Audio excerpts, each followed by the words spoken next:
Inilah amalan-amalan penghapus dosa yang selayaknya kita kerjakan.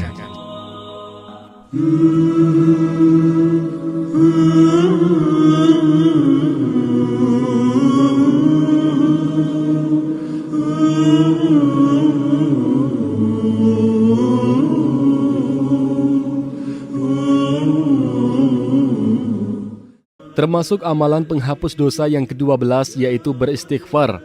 Dengan beristighfar atau memohon ampunan atas dosa yang telah dikerjakan, bukan hanya sekedar kalimat istighfar yang terucap dengan lisan saja, tapi juga disertai dengan pelepasan diri dari lingkup kemaksiatan yang sedang dialami.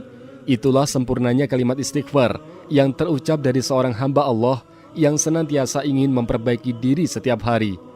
Allah Subhanahu wa Ta'ala berfirman di dalam Al-Quran surah Ali Imran ayat 135 yang artinya, dan orang-orang yang apabila mereka melakukan perbuatan keji atau menzalimi diri mereka sendiri, mereka berzikir, mengingat Allah dan memohon ampun atas dosa-dosa mereka.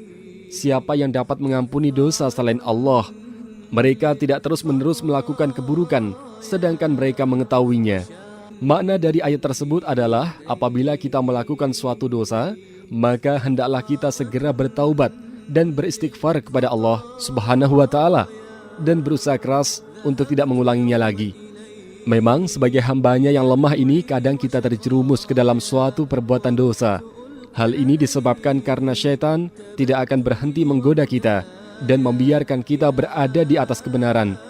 Oleh sebab itulah Imam Ahmad rahimahullah meriwayatkan dalam musnadnya dari Abu Sa'id, Nabi SAW bersabda yang artinya, sesungguhnya syaitan berkata, demi keagunganmu, wahai Robku, aku tidak akan berhenti menyesatkan hamba-hambamu selagi ruh mereka masih berada di dalam raga mereka.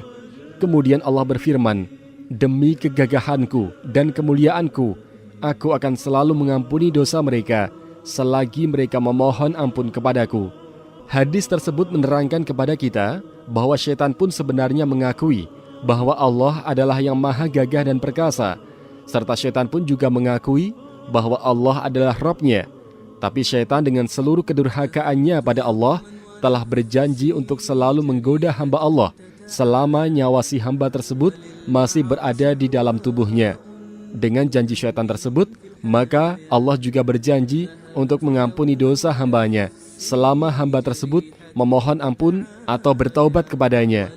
Disinilah tampak jelas bagi kita akan kasih sayang Allah untuk kita semua, dan bahwa Allah adalah yang maha pengampun lagi maha penyayang. Oleh sebab itu, sering-seringlah kita beristighfar dan menyesali perbuatan maksiat kita, dan jangan pernah kita mengulanginya di kemudian hari. Allah berfirman di dalam Al-Quran surah An-Nisa ayat 106 yang artinya adalah, mohon ampun atau beristighfarlah kepada Allah. Sesungguhnya Allah itu maha pengampun lagi maha penyayang. Wallahu ta'ala alam.